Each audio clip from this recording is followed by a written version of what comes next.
Hey, everybody. Welcome to the Mentor Minutes podcast, part of the YouTube channel, Meeple Mentor. And I'm Jared. And I'm Jay. And today's a special episode, not only because we are, completely doing this wirelessly and at a different location, and that's just a scheduling thing today. So Jay and I are both remote. So we'll have the video popping between us. But today's a special topic, and it's not really a top 10 like we normally do, but we're doing another interview series with game designers of upcoming games hitting Kickstarter, either right now or upcoming. And so we got a great chance to play some of these prototype games. And now we get to talk to the actual game designers and kind of pick their brain on these different games. And so first up, we are chatting with Shelby Matussak from Dead Lemon Games, and he's made a game called Lonely Undead. Shelby, how are you doing? Hi, good morning. Yeah, I'm doing great. Thanks for having me. So tell us a little bit about yourself, Shelby. I know we want to get into the game, but I want to hear who are you? What got you into game development? How long have you been in board games? That kind of thing. Yeah, for sure. So my name is Shelby Matussak, and I've loved board games for a long time. It wasn't until really like quite a bit longer until I was probably in college and started to like interacting in groups and really started to build a strong passion for board games. And when did you decide that you went from just goofing around with your friends to actually saying, I think I can design a game that people will really want to play and then ultimately, publish? Yeah, well, my first real serious design, I was working graphic design, and I was designing sports fanfare for company for high schools and universities, and doing scheduled posters and mascot work and stuff like that. And since I was expanding my graphic design sort of repertoire and portfolio at that time, now I have this access and these new skills. Since it's me, I can design and I can work on the computer. I can put some of these ideas that I have working down or that I've written down and cut out cards. I can now apply that directly, and I work in this print shop, so I can print stuff off and use the big cutters and machines. And that just that access led me to explore that idea. So now you've got a new game that is looking to get published, and of course it's going to be through Kickstarter. So it's a new IP, of course. It's your own idea. It's a zombie game. So I put on my Resident Evil Stars shirt for the zombie theme. Nice. So this is like a cool zombie game that's like a different twist, right?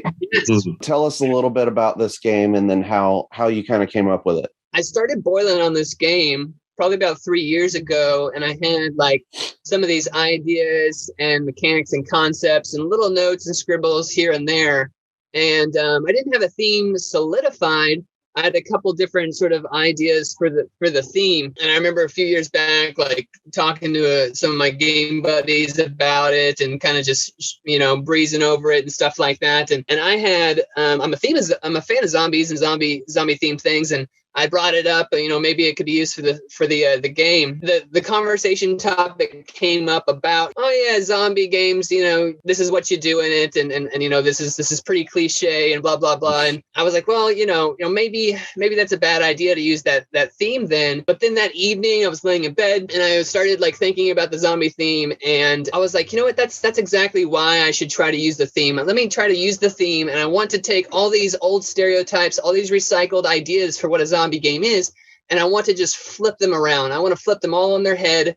I want to do different things that you don't expect for a zombie game, and I wanted to try to breathe some new life into the zombie genre and the zombie theme. I wanted to try to do something different, revitalize it, and just show people that you can be creative, and you can take something, an idea that you think has been recycled and think that what it is, and just do something different with it. And so I was like, that's why I should stick with the theme.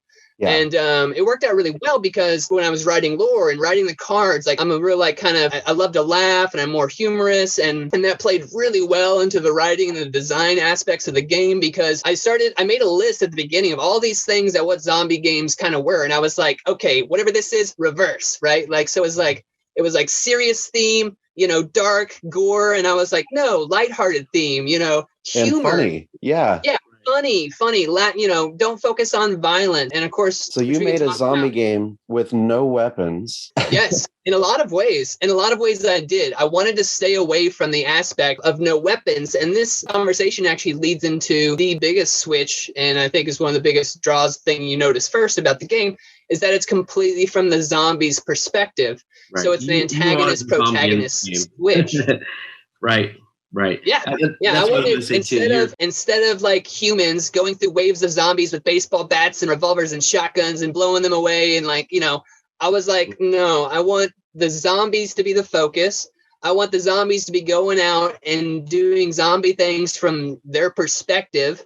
And I want to give the zombies sort of a different, like, since you're playing from the zombies' perspective, I don't want them viewed as mindless, sort of staggering, gross sort of things. I want you to sympathize with the zombie. I want you to envelop like what it is that these people might be going through mentally, recently being turned into a zombie, like what they're feeling, how scared and confused they are, how they're seeking friendship, but they're confused. And so in the game, you're a zombie and you're trying to make friends because you're scared and confused. But the only way to do that how, is to bite the locals and infect them with your zombie juice and make friends. So yeah, I think that's a really cool take. I'd really never seen any movie or kind of game made like that. And I've played a bunch of zombie stuff. I've got a whole shelf here of like the zombies in the corner here. So with the zombies that you can choose to play as, you've got unique different abilities and stats for each person. And I'd say they're probably not like dead for a long time. Like you said, they're probably like recently undead, because they still have enough memory function to like want to seek out like friendships and stuff. So with no weapons, it's a very non-violent zombie game. And like you said, you're just kind of like going around biting humans. Now they're also, so there's like the officers, there's the normal people, but there's also kids in the game. Can you go into the decision to include like human kids getting infected and turned into zombies? Yeah, I was on the fence about it for a little while. And I wanted this sort of spectrum in the enemies of the, sort of like your objectives, something that you could go after that was a little bit easier, something that, was like the normal sort of like section, and then something stronger. And I wanted to like incorporate it into like the types of different people that you could come across. And of course, I could just do like officers and people and make some of the people a little bit weaker. But I had breezed this over with a couple different people and kind of played with it, about like how people might view that. But and through all the verbiage and through all the depictions and all the text and everything, there was never any like, there's not a lot of direct, like, attacking a kid, hurt a kid. You're kind of doing it. It's kind of like implied, but the objective and main goal, something I definitely steered away from in all the verbiage, is that no one is killing. There's no killing in the game. You're not trying to kill. Now there is death in the game, like as a side effect from like doing bad, and it's definitely something that happens. But it's not a direct part of the game. It's not an objective. It's not what you're trying to do. What you're trying to do is to make friends. And so I kind of met in the middle on that, and was just like, well, I think that, people might view it as a little bit kind of, they might feel a little strongly against it. But once they start playing, when you're playing, you don't really see that happen. You don't feel like, oh, I'm going to go and I'm going to hurt this kid, and I'm going to eat this kid or whatever like that. It doesn't feel that way in the game. Yeah. Right. And I think that very family friendly. And even in, I think the way that you depicted the art, the way that the descriptions on the cards, the whole sort of aesthetic to the way that the board itself was designed in the different buildings. It's more akin to like The Simpsons than something that I would be like a Zombicide or something, like a Resident Evil or anything like that. So definitely, I think when Jared and I were playing, we appreciated the humor, and none of it, like it never felt over the top or anything like that, this was a kid versus a person, because again, you're not trying to destroy them or something. You're trying to essentially recruit them and make them like one of your friends, so they become part of like your little horde, as you're roaming through the city. Your zombie family. Yes, exactly. You're like, because when you infect them, you're like, oh, I made a new friend, like this kid, the the thief or whatever, like the little thief or whatever the title of the kid, you're like, oh, well, now he's my friend, you know? And I think my favorite was the Stinky Kid. I think it was. Yes, the Stinky Kid. Yeah. Yeah. So I like a lot of those little, fun little bits of humor that you kind of sprinkled in there as well. One thing I think is also different is that typically, zombie games are a lot of times cooperative. It's like a survival type game, whereas this is a competitive game that you're, really playing like with your friends. And what I thought was an interesting design choice is maybe if you could walk us through sort of, how you actually go through the steps, mechanically of infecting, different people, how it works versus somebody else you're playing against, because there's also some opportunities sort of for events to come out, and things like that. So maybe dive into that a little bit more detail. Yeah, absolutely. Yeah, so I mean, the base game really comes off like a competitive game, but from the beginning, when I started through the design process, I wanted to make a very versatile set of systems that could lend itself very easily towards other game modes, towards expanding game modes, even scenarios and other fun things. So all that stuff was really like at the beginning of the design phase, I had those things in mind. So I think that helped me a lot with creating those systems in an efficient manner to allow it to be able to expand into those things. So it starts off like the base game is a competitive game. And you take your turn as you go around, and you have a number of actions that you can complete.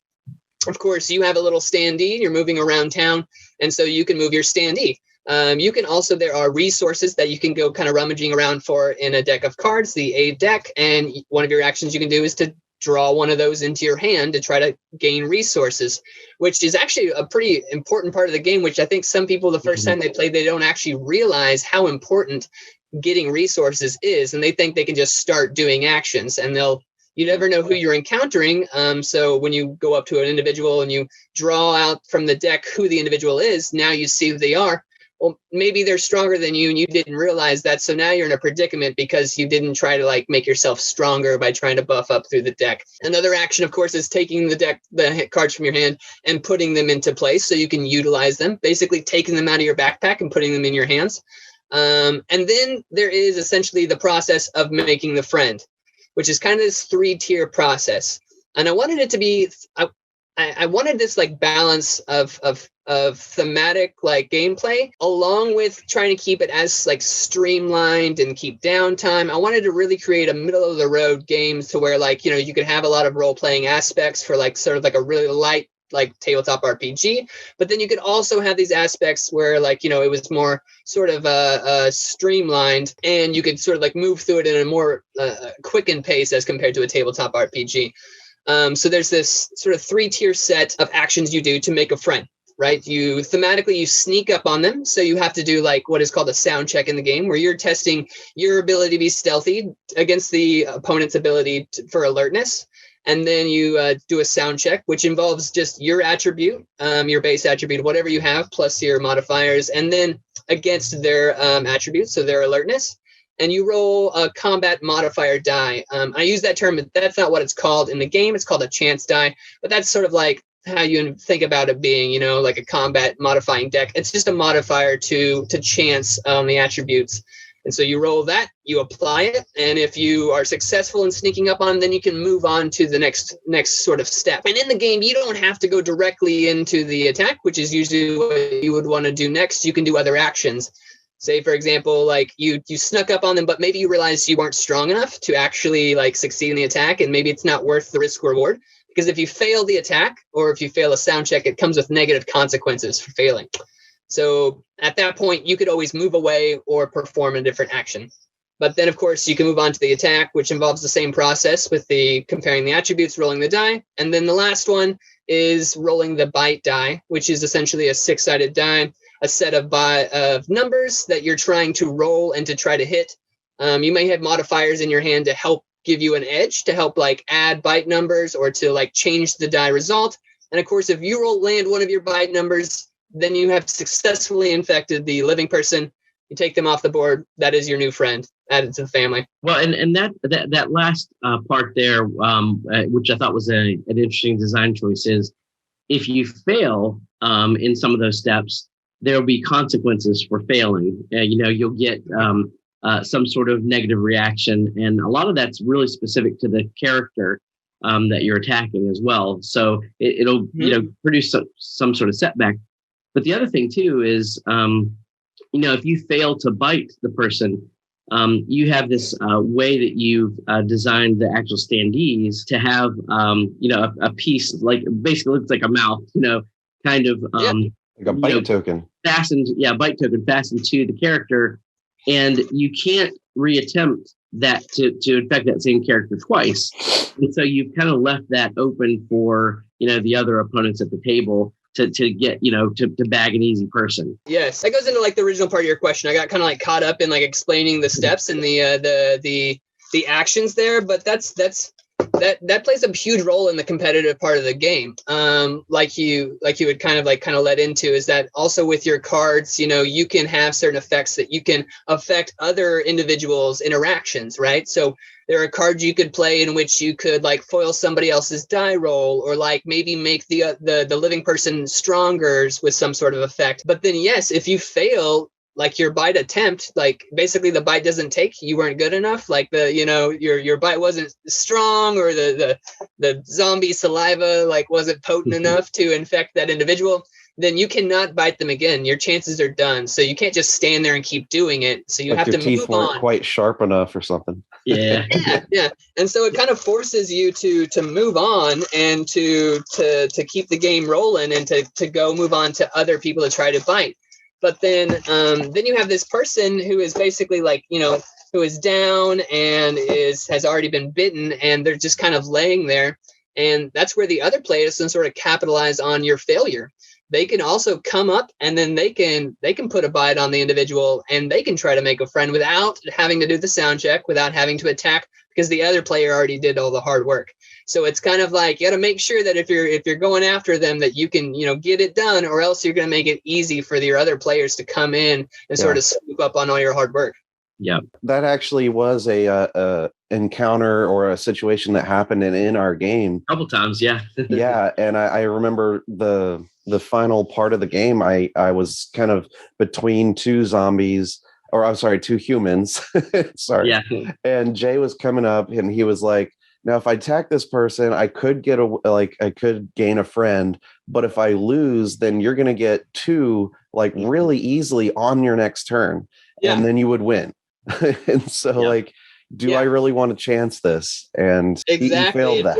It forces you to really be like, okay, on my turn, do I want to if I do it and succeed, I win, or I get a leg up, or we tie, or do I want to put this off and maybe just do half the actions so that I can try to double down, or maybe get maybe some modifiers to make me more effective. It's definitely a hard sort of balance sometimes, and figuring out what the best route to go is. Now, as far as combat, as far as taking damage as a zombie, the humans themselves don't often attack you. They only react for when you do something. As you were alluding to, if you fail the sneak attack and stuff, or the sneak check, they have their own unique response to it. Or if you fail the actual bite, then there's that response, but they don't actually come after you throughout the game. They kind of just hang out and hole up where they are. But it's sort of unusual, where the only time you're really taking damage is from the dog enemies that can come out with special reaction cards that happen at the end of the town phase. Everyone draws one, and you might get a dog come after you. And those are really, we found the only the cars too. The car was cool. Yeah. And I guess, the cars, there's nothing you can really do about. Those just kind of happen. Yeah. That was actually one of my, and the cars. So obviously, you're not seeing for folks listening or watching the podcast, they're not seeing the board at the moment. But there's there's a street, a cross street right in the middle of the town. And what I thought was kind of interesting is as part of the round. When you're finishing up your turn, there's a car is going to typically go down the street. Oh, there you go. And so based on a die roll, a car is going to go from one side to the other. And so there is always a risk that, if you're out wandering the street as a zombie and you're not indoors, that you could get hit by the car. You also have every zombie has a certain amount of arms and legs. They have 2 arms, 2 legs. And so you actually physically have to give those pieces up, when you get injured. So that was cute too, because I thought it was one thing with the standees is they're all unique, and even the pieces. I mean, this was one of the best prototypes I've ever seen because it looked like a really complete game when we played it. But even the arms and legs and things like that were different and unique. So I thought that was also kind of a fun, way to potentially eliminate players in the game as well. Yeah, it's kind of like Jared was saying. It's interesting how the living they're not actively chasing after you and trying to attack you. That it's more when you get consequences or lose limbs or get injured. It's more reactionary from you failing the attack. In the design and then thematically thinking and building off of it, I'd played with other ways to make them interact. And it became almost too much and more convoluted and kind of pulled away from a streamlined version of the game I was trying to create. Another thing it did is that thematically, these freshly turned zombies in this town is going through the beginning of this event.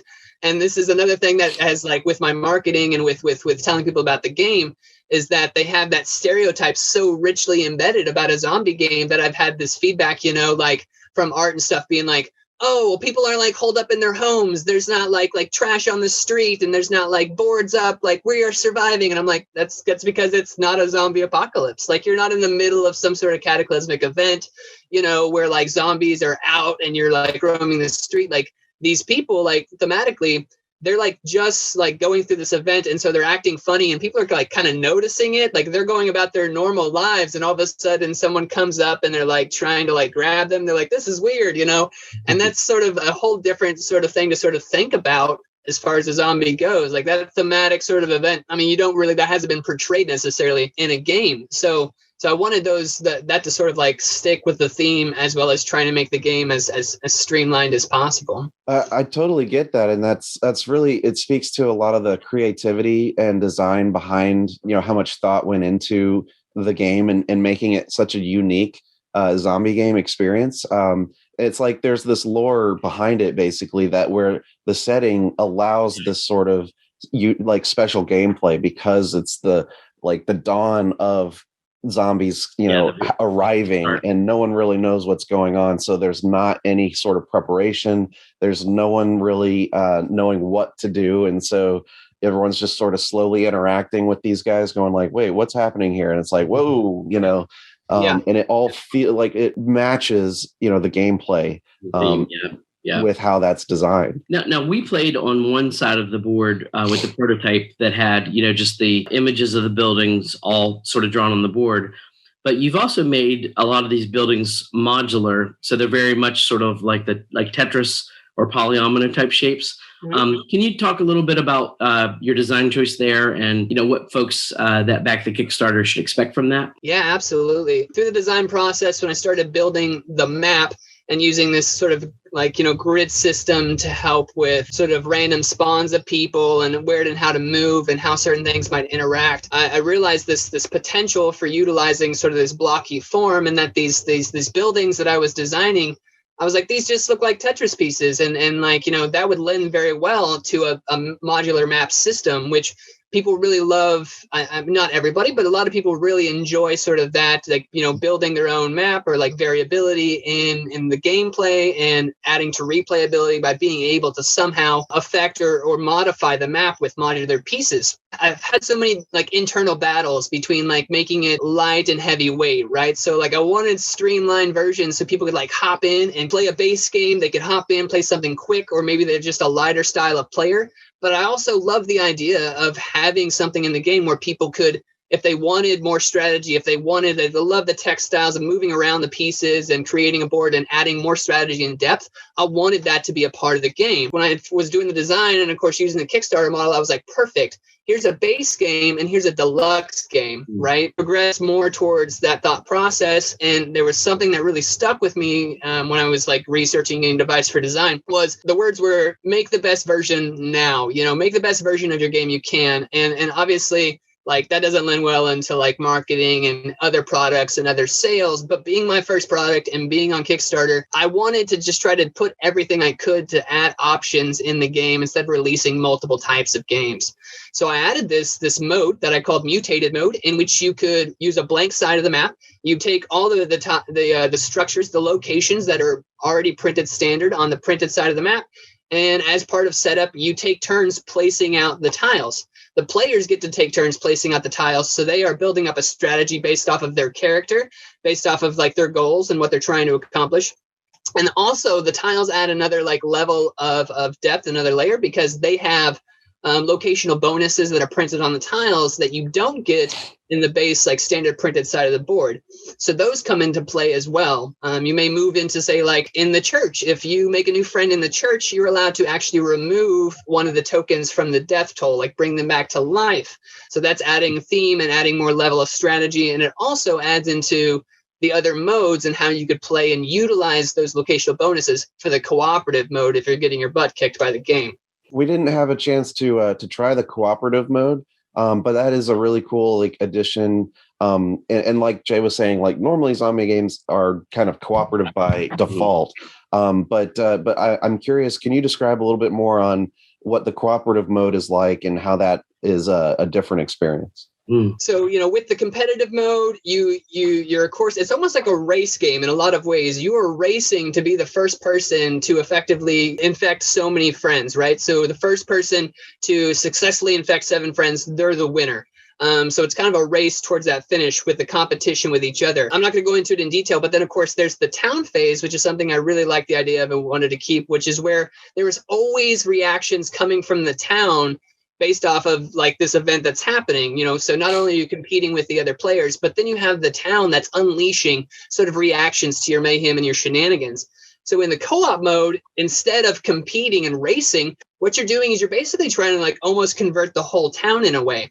So what you're doing is instead of each person trying to be the first person to 7 infected friends, you're trying to collectively infect 15 friends and just convert the entire town into your own little zombie community. And with this, I was afraid of sort of like balancing and like how hard would it be? But it ended up like streamlining pretty well in the system that was already in place, which is the town phase, which is where the town reacts. So instead of an individual drawing like a reaction card to sort of have an effect from the town affecting them, those reaction cards now are affecting the entire team. You're having to work together.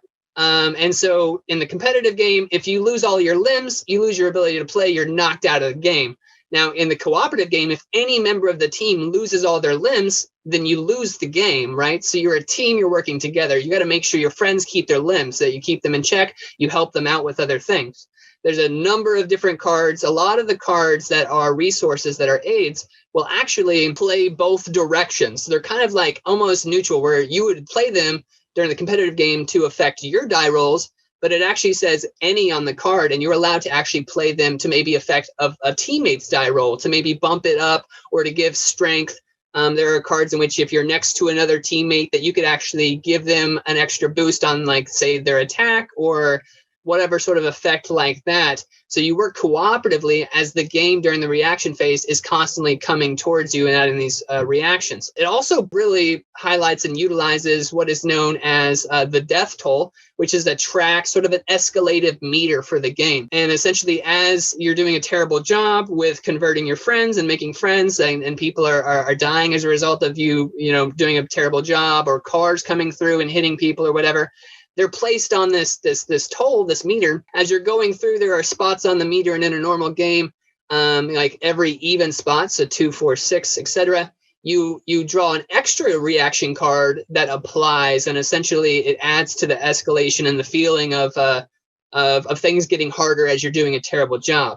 Now, I'm sure you guys maybe as in the competitive mode may have not gotten very deep into that track and those cards. Not but if you and with the competitive mode, since you're always trying to you have the same sort of goals, but I definitely feel like in the competitive mode, people don't really die as often because you're doing a better job of converting friends, and there's not as many like town reactions to make your life harder. And so with that meter, actually, you can ways to make the game harder cooperatively is you could add every single spot that you plug, you have to get one of those death toll cards and apply it. Those actually escalate in severity as you move up the track. So as you get into 1 through 5 is maybe relatively chill, but then once you get to 5 through 10, they become like more intense sort of reactions and make the game harder for you to try to win and beat cooperatively. And then of course, if you fill the last spot on the track number 10, then you lose the game.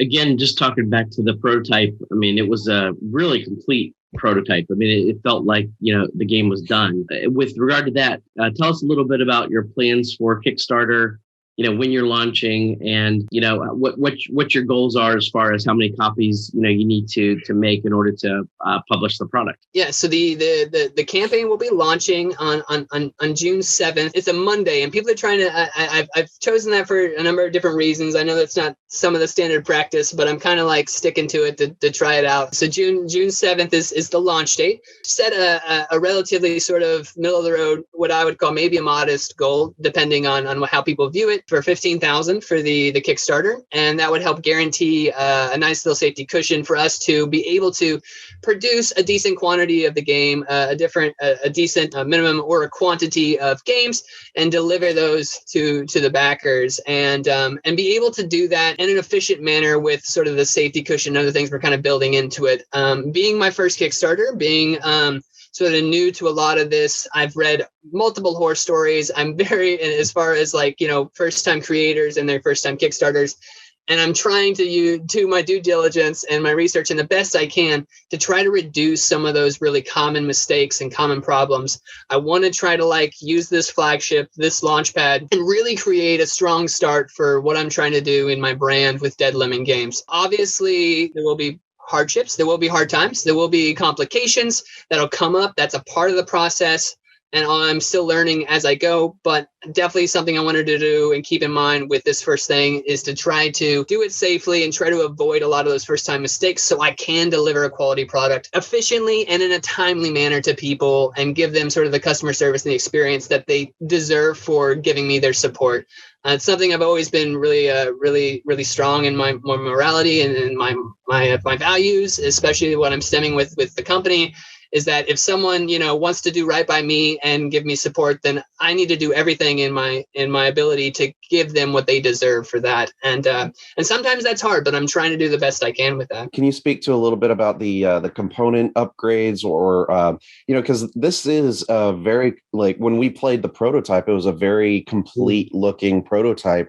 Can you kind of go into what kind of differences we might expect from how we experience the game as to what your intentions are with producing it fully and publishing it, components and game modes or whatever. Part of me wants to keep some of the surprises locked down, but I can definitely talk about, I mean, obviously, I wanted to try to create the best product I can up front. So I'm not starting with, on the card quality, like the lowest grade card quality. I want to start with a decent card quality, but then of course leave room to upgrading card quality. And of course, if, with Kickstarters and components, as some of the, some of us like heavier nerds know, card, the thickness and the weight and the way they feel, it changes a lot of things. And some people are like linen coating, and I'm actually not a huge proponent on a lot of cards having linen coating, because I don't like the way it feels when you're moving them around in your hand. They kind of they become sticky and dirty. They attract more dirt. And so I'm actually not a huge fan of linen coating myself, but I'm leaving room in a lot of those components to help make them, stronger, of course. And one of the things is that the players, the cards themselves, instead of having some people do player boards, I've started with player cards, and those are a jumbo size card. They're about like this. And that has your character, your stats and other sort of directions, your special abilities, your asymmetrical powers. And those are at the same sort of stock that the cards are at. And what I really would like to do based off of obviously funding and stretch goals, is I want to upgrade and make those heavier. I might not go all the way up to actual chipboard because of the amount of space and weight it'll add to the box and everything else. I don't fully want to go all the way up to there.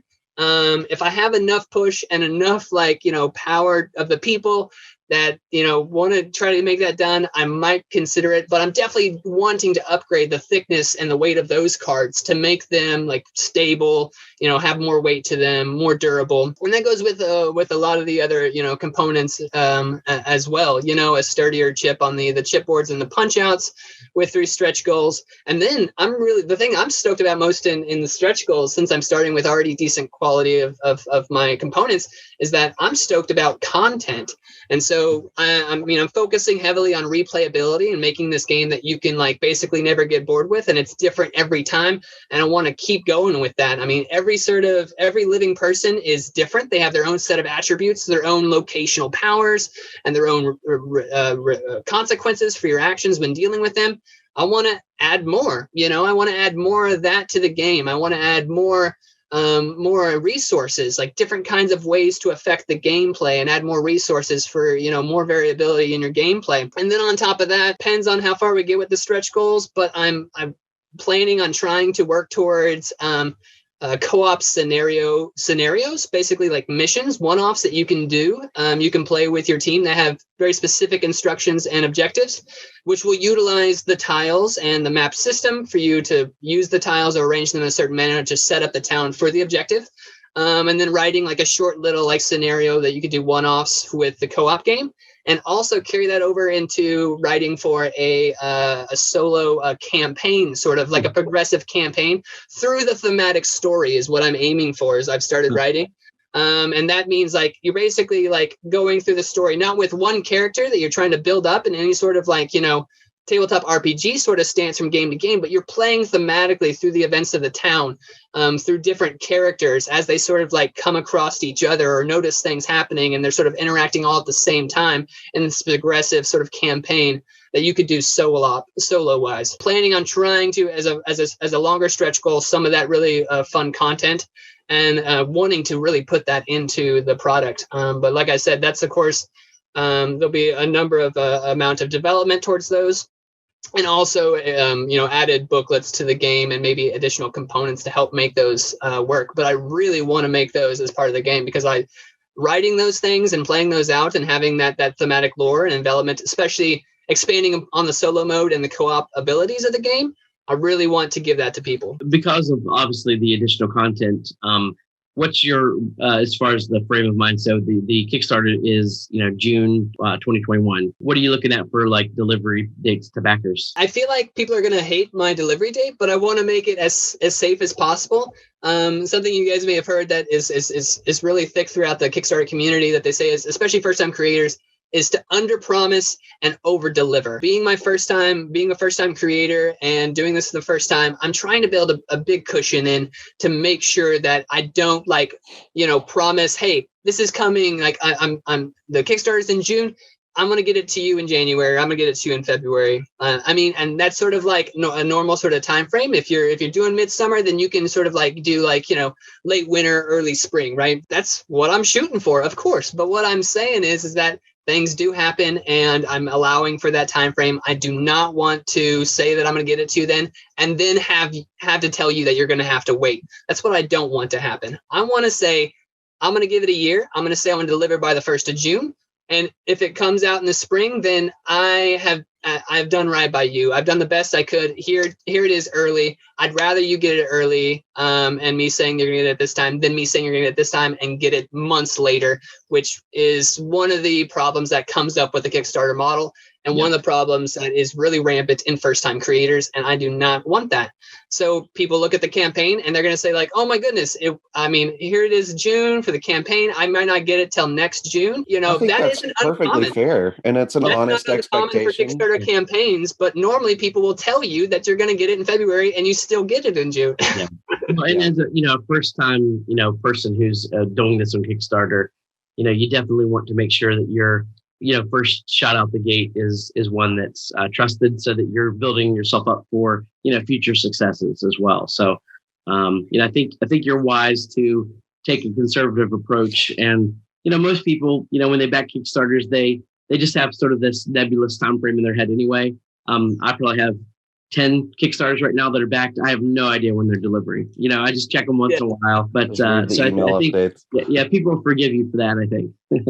I hope so. And like I said, that sort of time frame is like common because of mistakes and pushbacks anyway, and it just like catches people off guard. I just want to be upfront right now with it and just like no mystery about it. And you're right. Like I mean, people all the time, like they get their Kickstarters in, something gets delivered. They're like, I don't even remember pledging this. Like, when was this campaign? Like, it could have been a year and a half ago. True. So true. Yep. Yeah. So definitely check out the Kickstarter. And Shelby, if they want to learn more about Dead Lemon Games, how would they reach out to you or contact you or find out more? There is, of course, the website, www.deadlemongames.com.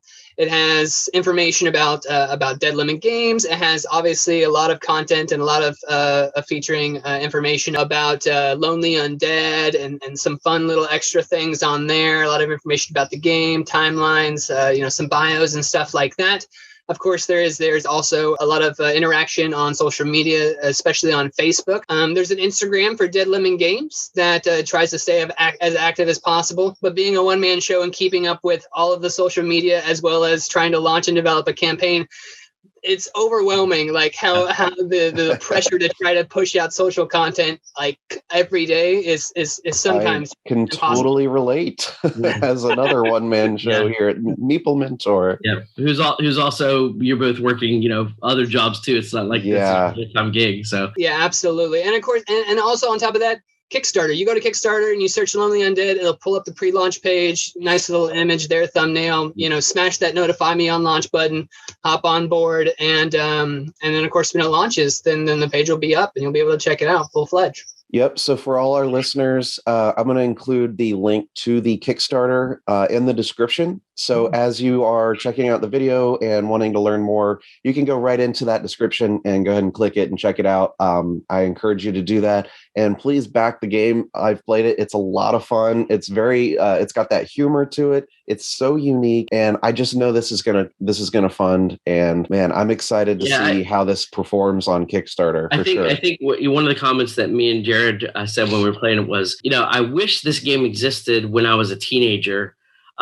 Or slightly younger even, because it would have been so much fun to play this with my buddies, because there's a lot of familiarity with it to some nostalgia to some of the board games I grew up with, but there's just so much more like modern mechanisms built in and humor and things like that. So this would have been one of those games that, as a young teenager, I would have been playing all the time too. So I think you've got a pretty wide audience for who will back this game. Awesome. Yeah, I hope so. I try to do as best I can to sort of keep the audiences very, very wide and sort of adhere and sort of give things in the game that would please heavier gamers, would please lighter gamers, and would also please gamers that may just want to like try to get something streamlined and sort of almost like casual, sort of like casual classic, sort of just like a good time, a fun, not heavy thinking necessarily, but a good old just run them through, experience. So I hope I created a decent balance in a lot of those things for those people. We had a good time. Yeah, thanks so much for talking with us today and sharing about your game Lonely Undead, and of course for creating an awesome humorous zombie game. And up next, we're going to be also talking with another game designer, so stay tuned for that. And thanks so much, Shelby. Yeah, thanks for having me. I had a good time. I'm glad you guys enjoyed the game, and I appreciate being on here. It was a good discussion. We are now going to move on to another game designer interview today.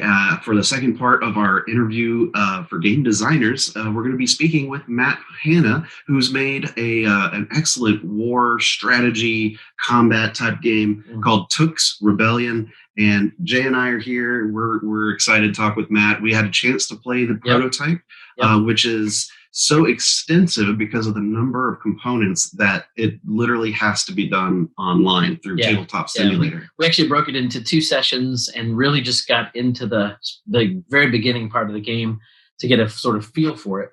But we'll let Matt explain that a little bit more as we start the interview. Yep. So Matt, welcome to the podcast. Thank you very much. It's great to be here, and it's great to be with you guys again talking about the game. Yeah. So I just want to say again, thanks for letting us try out your game. It was very, very cool, very unique for me. Me too. My first time playing a game like that. Can you describe a little bit about what type of game it is for people who haven't, played or heard of it? It's a war strategy game, so it sort of dips its toes into two sort of lakes of the war strategy game genre. There's the war game that you're familiar with, the 4X, so like Twilight Imperium, Rune Wars, and that sort of thing. And then there's the more battle-oriented games like Memoir 44 and anything from Games Workshop and that sort of thing. And it sort of dips into both of those categories. So there's base building, resource gathering that people are familiar with from Twilight Imperium. And then there's battles to where you have custom armies that you yourself put together through the progress of the game that people from tabletop games would be more familiar with. So when we played, there were just the cards at play and no miniatures, no models of any kind. Is that still, that's the gameplay in effect for the print for the full game, right? Yeah, that's going to be the what people get in the mail if the Kickstarter is successful. And why that is because of how big this game is. If I were to allow players to have full customization of armies, full ownership of their own armies, through all 3 levels of the game, early, mid, and late, just a 4-player game with the minimum amount of customization would demand over 700 miniatures just in the base game. And I doubt anybody's ready to absorb that sort of cost in a single purchase. So going with cards dramatically lowers the cost of the game, but also doesn't take out any of the customization that players have at their fingertips. And I will also say that having the cards also increases the amount of strategy and customization in a sense of what you can do with them instead of having, select models for each type of thing. Like all their specials, all their stats is all right on the card. Yeah.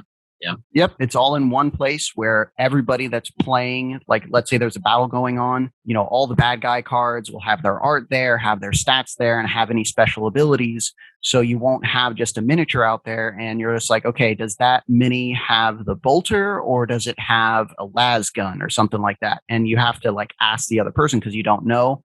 It might be different from what the model is. Where the card is, it's going to be right there. It's going to be very easily, read. And then with the player cards, again, it's going to be nice and easy to read, and all the information is right there. So you can just keep in the game and keep playing. Yeah, and everything that we played with and saw, the reference cards, the cards themselves, everything was very clear, very well organized and structured well. And if I think, like you were saying, if they were miniatures, that would probably slow the game down because you would constantly have to ask, okay, what's this guy? What's this guy? What does he have? But the cards, you can just quickly pick it up, find out what you need. And it's just faster gameplay. Yeah. I was going to just say, now, Matt, you build a lot of sort of lore around, Tooks Rebellion and the different factions and everything else. So can you sort of go back and talk a little bit about, what the spark was to create this type of game and how you sort of built the lore and then the factions and everything around that? Like, what was your sort of starting point when it comes to this? And what's the setting that you're putting the players in? All right. Well, it's a completely new intellectual property, IP, and it's completely based off of a world out of my mind. So it's not based off of any book or any TV series that's out and about right now. It all originated whenever I was in high school. It was a writing project that we had to do every day. I was said, well, if you can't think about talking about what you do day to day, try to come up with something creative. That's where it started. Making this into a game started a few years after that, a number of years after that. As I got into doing the game mechanics and exploring more of the world, they both built each other up. As I wanted to have more interesting game mechanics, then I'm like, okay, I've got to build the world up to make the game mechanics make sense, and the world's got to make sense for what the game mechanics are. So all of the 4 factions that are in the base game, they've got lore behind them. They've got when they were created, names and places. There's a map that is already done by my really great illustrators that I have on board for the project. There's lots of background and rhyme and reason. Like the units that these factions have, there's rhyme and reason why they're there. They flavor the faction that they represent. and the faction themselves drives what the units are. Very cool, very cool. And so I know there's a lot of sort of expansion content planned and unlocks and all that with the Kickstarter. Walk us through sort of the base game, because this is definitely a very involved game. A game that I think will appeal to a lot of sort of people who have played like heavy war games. To me, I described it from our experience as almost like a war simulator. I mean, that's kind of how it felt to me. Mm-hmm. So take us through just a little bit of the phases of the game. You mentioned, there's 3 sort of distinct phases as well. So walk us through a little bit of a turn and let folks know what to expect if they were to back the Kickstarter. Well, the phases of gameplay, they're separated into 2 major parts. There's the building part, and then there's the fighting part. So there's resources, and then there's fighting. The main part of a round is separated into like the build phase, or the draw phase, the build phase, the conflict phase. Those are the 3 main parts of the game. So the draw phase, that's whenever you're gathering up all of your resources, when events happen, and everything sort of primes the rest of the round in that draw phase. And then in the build phase, that's when players get to have the choices of, okay, what buildings do I build first? What troops do I train first? If you just came out of a battle, okay, who do I, what troop regiments do I reinforce to get them back up to fighting strength? And, it's all those choices that players have. And then it goes into the conflict phase, where the battles happen again and players interact with one another, helping each other out or tripping each other up because, they're all fighting for favor. Very cool. And when we got into the battle phase, which was, really interesting to me because I've never played a game like this.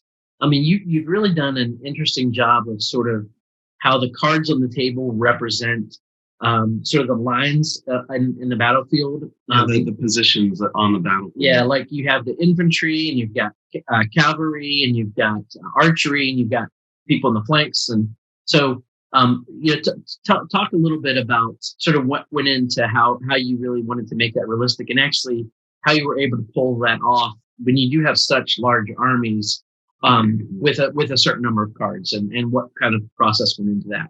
That design. The overall battle design, right? Yeah, the battle design has gone through a number of changes from its initial inception to what it is now. But what it is now is this great balance of sort of capturing all the key parts of a battlefield and all of the choices that commanders have, while not bogging the game down. Because, there's whole games that are just about battles. They don't do anything else. There's no base building. There's no resource gathering. You just have your armies. There's a whole industry of games based on that.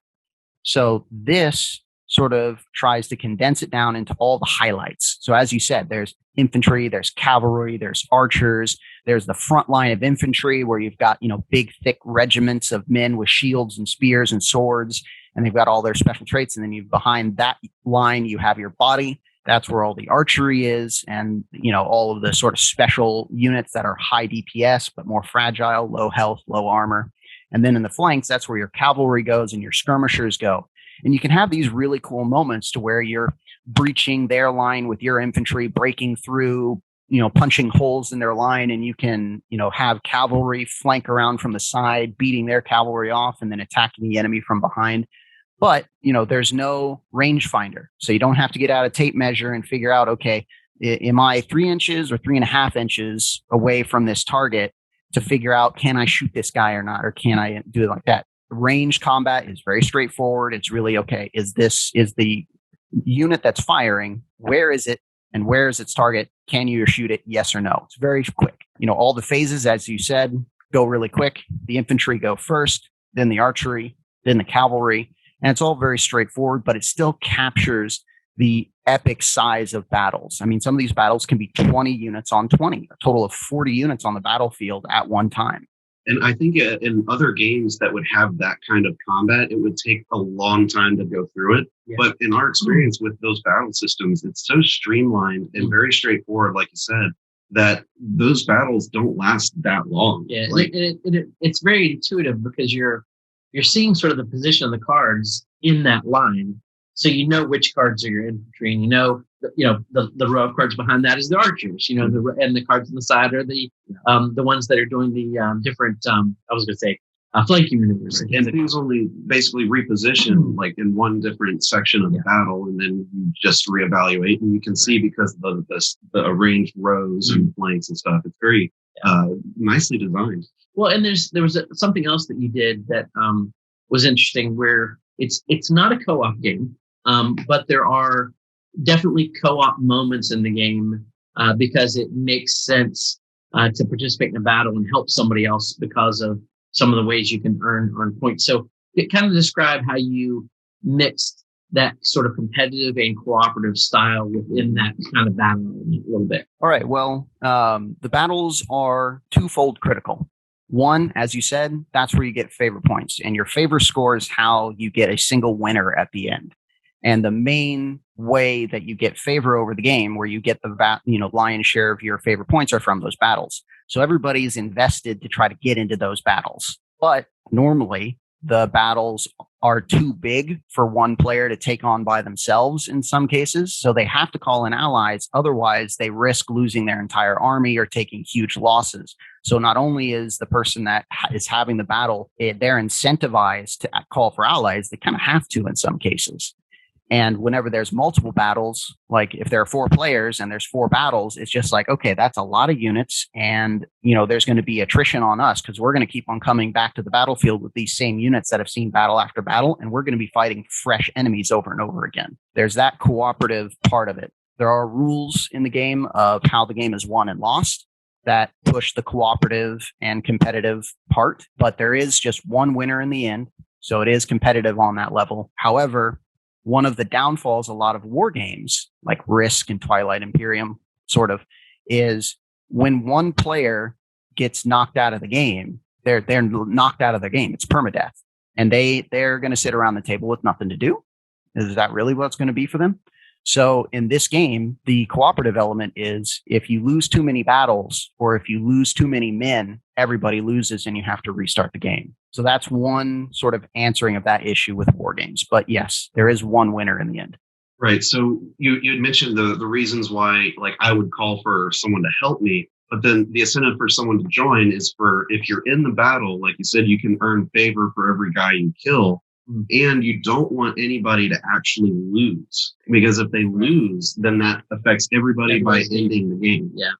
And you have to, there's sort of a negotiation phase that happens too, because if you're the one that's initiating that battle, you've got to sweeten that pot enough to try to get other people to join in with you. Right. Mm-hmm. So I think in our game, and there's a number of things that you can offer in trade, whether it be favor or resources, gold or resources, stuff like that. But they are binding too, so you can't. There's no really backstab when it comes to commitment. Right, and that was also really interesting. So yeah, so you are right. Yeah, there is that negotiation phase. There's a lot of table talk in this game. There's a lot of because thematically you're representing a noble house. Whenever you give your word to something, you are sort of honor bound to do that because you're representing a noble house. You are a noble, so. For all intents and purposes, if you make a promise, you are bound to do it. Now, if something comes up in the game that you physically can't do it, then that's how it rolls.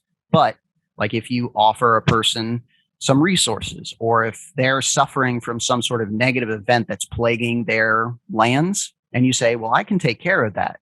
The only way you can offer that is that you actually have a way to solve it. And then if it's still there, you're honor bound to solve it. And that's the sort of negotiation that can happen because you can see that one player is suffering from an event that's actually holding them back. And you're like, okay, if you join me to fight in this battle, I will help you deal with that issue. And that will be your payment for joining the battle. Now, the other incentive is any kills that you get the honor for. But the honor of winning the battle, the credit of winning the battle, which is worth a number of honor point or favor points, goes to me, but I'll help you with your thing. And for some people, that is totally worth it. Or somebody that's just dying for some more metal to make some more troops, they're just like, okay, I'll take the couple units of metal over the couple favor because that turns into troops, which turns into favor. Can you go more into detail on like the build phase and all the different buildings that you'll want to build and what they offer you and why you need resources? Because we talked a lot about the battle, which maybe some people are more familiar with, But how does the building and resource gathering part play in? Okay, well, the building and resource, as I've been playtesting this with more and more people, this is where a lot of Euro game players are going to plug into the game real quick. They're going to really get it. Is you have buildings that are resource generators, buildings that are defensive buildings, and buildings that are creative buildings. So the buildings that train your troops. So you've got your keep and your village that bring in taxes. The keep sort of designates your tech level, your progression through the game, because there is progression. And then you have your lumberyard, your mine, and your quarry. Those are your resources, metal, wood, and stone. Metal and wood and coin, they're used for troops. Metal, wood, and stone is used for buildings. And you spend those on building more buildings, and you spend those on training troops. Then you have your defensive buildings. You have your walls that defend your village and your keep from negative events. Then you have your outposts that are dotted around the land that are defending those resource nodes out there that are bringing in those resources. Then you have the barracks and range that train your troops. So you have a number of buildings, and whenever you start the game, you only start with 3. You start with your keep and your barracks and your range, and then you have all those other buildings to choose which one you do first. And what building you build first, I mean, that's the first strategic step that you take in the game. If you're playing a particular house that's metal heavy, you may make your mine first. If you're playing a house that is more costly to run your troops, you may build your village first.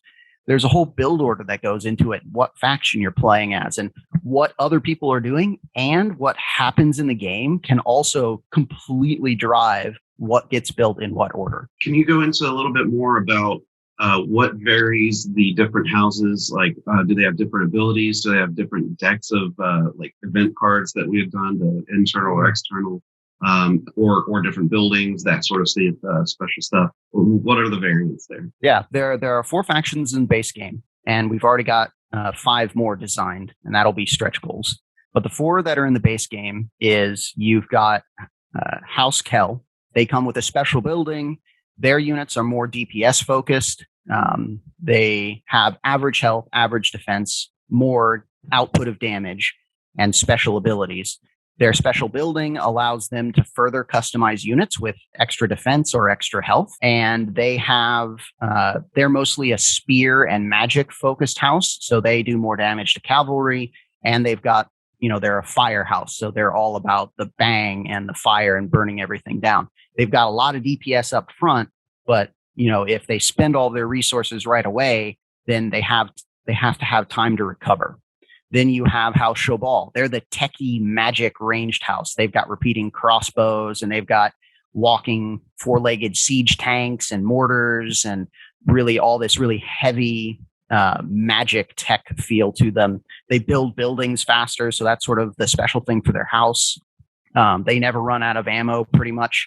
So if you have any attack card in your hand, whether it's cavalry, ranged, or infantry, you can trade those in for more ranged attack cards for your ranged units. Then you have House Lotan. They're all the defense, heavy armor, big shields, war hammers, hold the line. Now, they have the drawback of they can't train any cavalry, but that cavalry part of their army can host even more infantry. So to double down on they're resilient and they can just keep on coming, is they can have this really big bench of infantry. So they can just keep on sending in fresh troops. So, okay, their first number that they sent in got a little chewed up. Well, I've got a whole bunch more that I can send in that are fresh and ready to go. High tanking, low DPS, generally speaking. Then the last one that you have is 7th Corps. 7th Corps is very special because it's the most complicated out of the base 4 factions. They can affect the internal and external event. They can dig through that event for special things that can benefit them or benefit others. They can do that once around. They have a whole host. They have the most custom units. They have custom cavalry, custom archery, custom infantry. And that just goes through the entire all early, mid, and late game. Their drawback is they don't have access to a core group of units that everybody else has access to that are generally cheaper. So if you get chewed up and you have to I need people to fill the gaps, everybody else can fall back on those core units. 7th Corps can't. They're high quality, low quantity for them. That's the best way to explain them. In our playthrough, I don't recall if we had the ability to train any sort of fantasy realm creatures or anything like that. We're all pretty much humans in this game. Unless I'm wrong, you can correct me. But as far as the enemies that you see, will we see any creatures or werewolves or things like that? Like, is there any fantasy element? Because I know you said there's magic involved as well. Mm-hmm. Yeah, so in the base game, the 4 factions and the expansion and the people that you play as, they're all humans. You are right, there are creatures. There are black beasts, and they come in all these different forms. And the magic summoners called the Tooks, and this is why it's called the Tooks Rebellion. They summon these black beasts into existence and use them as infantry and shock troops. And they come in all kinds of different forms and shapes. I mean, you've seen some of the art that the illustrators have done for some of those black beasts. Mm-hmm. There's also the Vortar. They are a unique design. However, if somebody was going to say, well, it sort of looks like a tiefling from D&D. So those are some 2 more fantastical units that you'll see on the battlefield. Obviously, with Showball having that walking 4-legged siege tank, that's a little bit more fantastical and fantasy. It looks super cool. So there will be those fantasy elements, but it's all medieval fantasy. Well, speaking of those creatures and the designs, one thing that really impressed me was the artwork on the cards. And this is very much, it's very much a fully card driven game. Explain a little bit about how, for folks back in the Kickstarter, explain the size of this game. How many cards are going to be in it?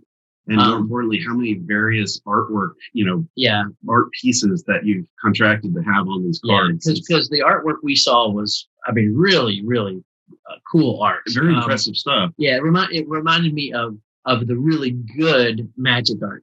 Yeah. Thank you very much. That's great to hear. The good magic art, not the old school. But so it really had that sort of fantastic vibe, but a really unique style too, which really impressed me. And that's the kind of thing where, since it is primarily card driven, that the art is really dependent to help bring you into the game. And I think it already, from what we've seen, excellent job there. But I'd like for you to speak more on that.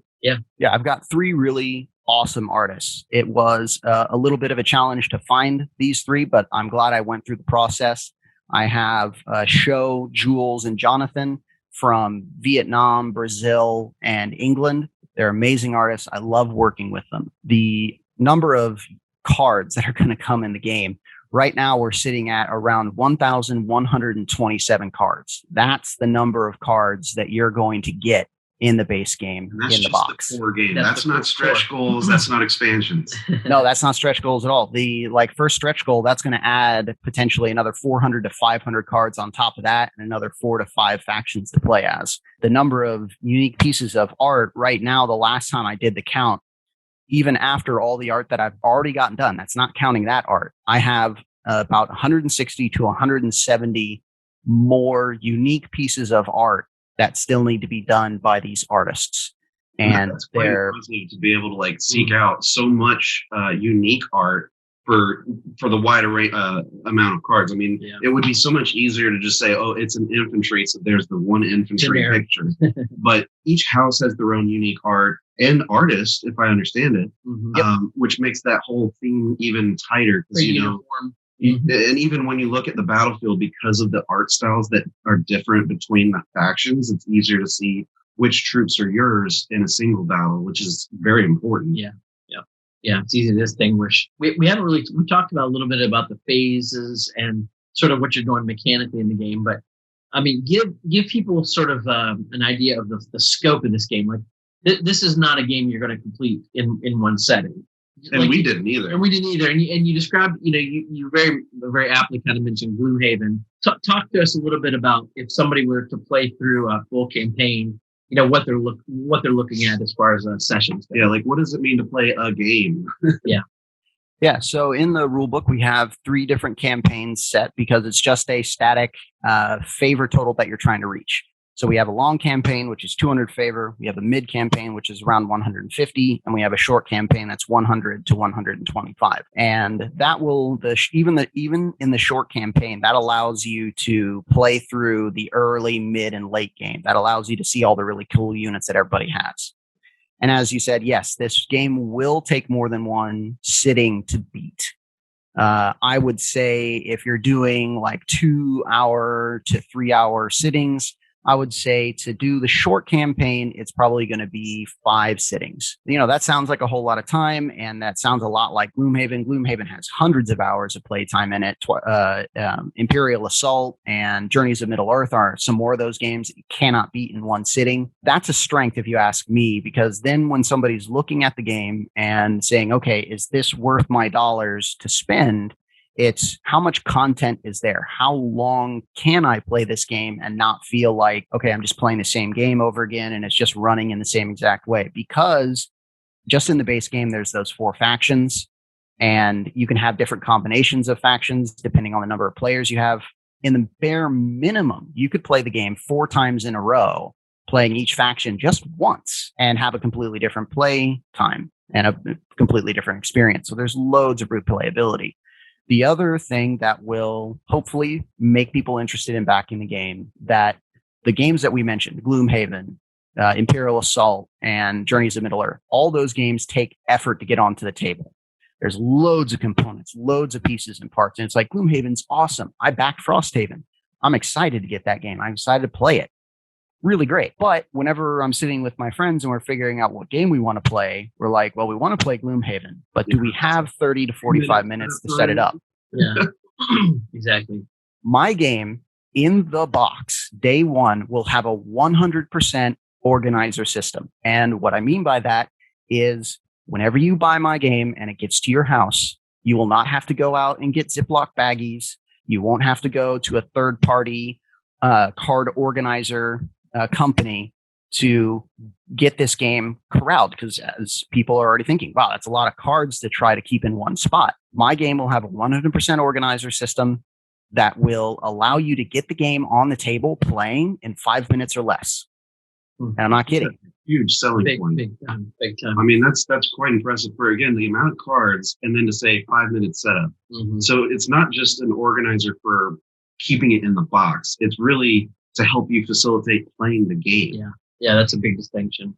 Yeah, it's to play the game and get it out on the table so you're playing it as fast as possible. And then also, because all of the components fit back in the box, even whenever you assemble these organizers, it all fits back in the box. You can close the lid and put it back on your shelf, and it'll be fine there. You won't have pieces of it ranging across your play area. Right. You can save your game mid-progress with that card organizer system, with the army sheet and resource sheet. Everything you have is written down, ready to go. And then you just put it all back in the box, put it on the shelf. And the next time you play it, you just pull it back out. Putting it away is as fast as setting it up. And it's really just a fast game to get on the table and playing, which is a really big drawback for some of these super heavy games, is just, okay, I want to play a game now, but what do I want to play? And how much time do I want to invest just getting the pieces parts out? Yeah. So I have a question about the sort of target gamer that you think will best like this game. Because certainly, it's got a lot of the core of what makes a Games Workshop, like Warhammer 40K or, a number of these war type games, but it also has the Euro stuff. I wouldn't dare to think that this would be for a light gamer because of just the time commitment to play through it. But if you're a versatile gamer, or like Jay and I are considered like omni gamers, we play all kinds of stuff, Ameritrash, Euros, not as much on the 40K stuff. But do you think that someone like us, or in our demographic, or someone in the heavy war game with used to the miniatures, do you think that they would prefer this, or is it for both? Like, what would your market be? My market is going to be the omni gamer. It's going to be somebody that finds a lot of games fun. That's going to be a large part of my market. But also, obviously, people that like war games, people that like Memoir 44 and Access and Allies and those sorts of games, and tabletop mini games. Those tabletop miniature guys, they love their minis. They love to put them together. They put their heart and souls into that.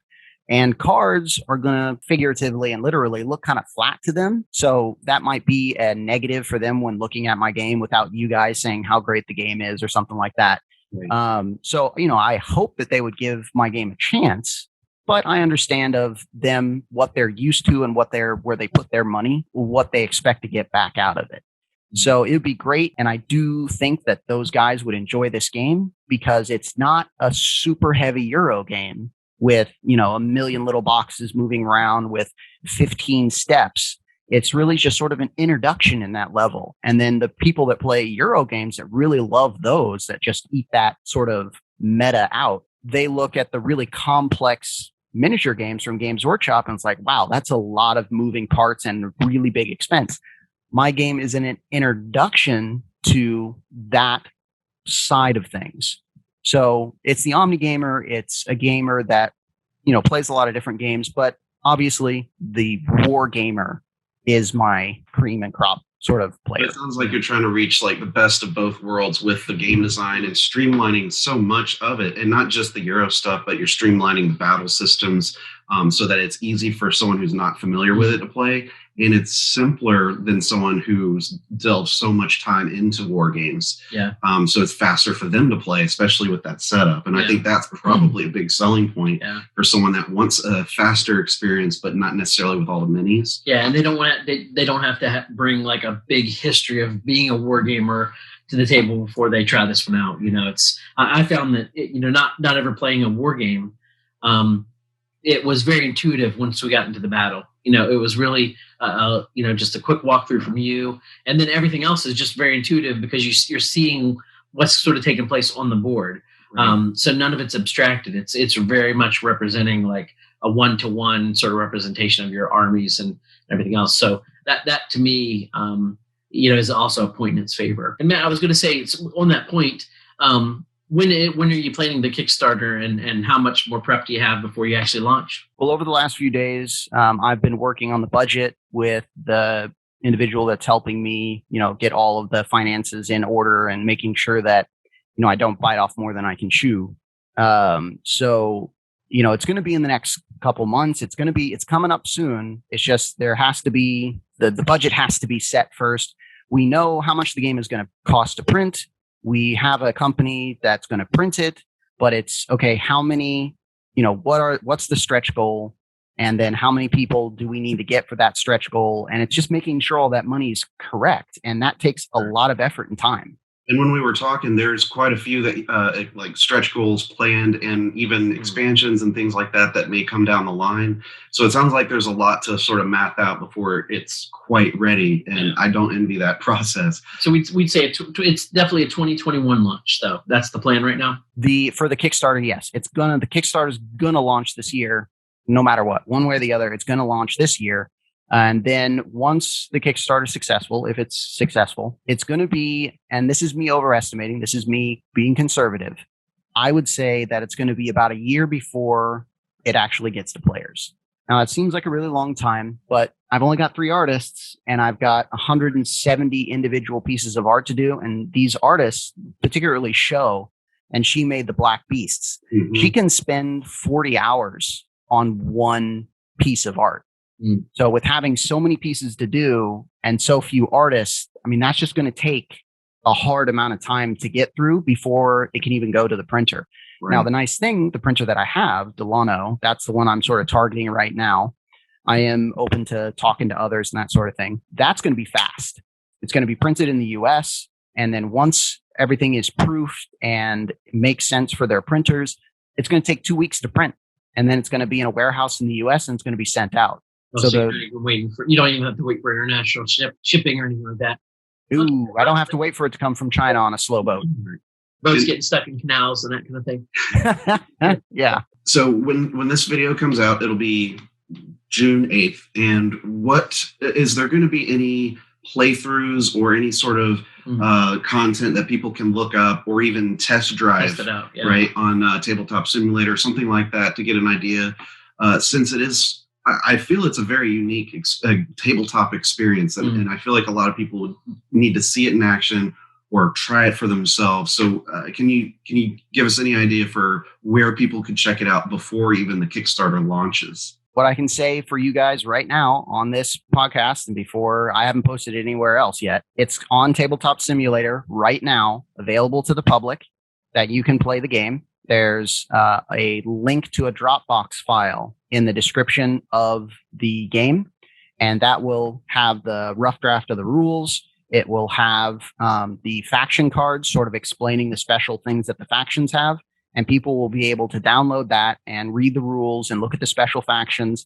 And then on Tabletop Simulator, they will be able to play the first tier of the game. So 33% of the game is available on Tabletop Simulator right now. So anybody can hop on there and start playing. That's great. That's awesome. Yeah. So anything else that we didn't cover that you'd like to mention before we sign off about and of course, any social media that you want to promote. Yeah. How do we get a hold of you? How do people find out more? That kind of thing. Right now, I'm on Discord, I'm on Twitter, I'm on Instagram, on Facebook. And, we're all under Meeple Games for all of those places. So if you just search, if you can find us on Meeple Games on Facebook, it links everywhere else. So you can find us on Twitter, you can find us on Instagram, you can find us on Discord. Can you spell it for us, since we have a lot of listeners, and we'll make sure they can find you? Right. Yeah. How do you spell that? Meeple Games. How do you spell that? Meeple, it's Maniple Games. So it's the Roman Meeple. It's a Roman military unit. So you can find us on Facebook there, and it links everywhere else. I'm on Discord every single day. So if anybody wants to hop on there and ask any questions about the game, my team and I are there, and we are eager to answer those questions because I'm really passionate about the game. It's a really fun game. I love playing it. I can play it every day, and I love talking about it. Well, this is really cool. And again, this has been fun to play it and to be able to talk with you about it on our podcast. It's quite an ambitious project that I think a lot of people are really going to like. And as long as they give it a test drive, I think, this is going to be a very, high profile, really good selling game. And so I'm going to encourage all our listeners and watchers and viewers to check it out.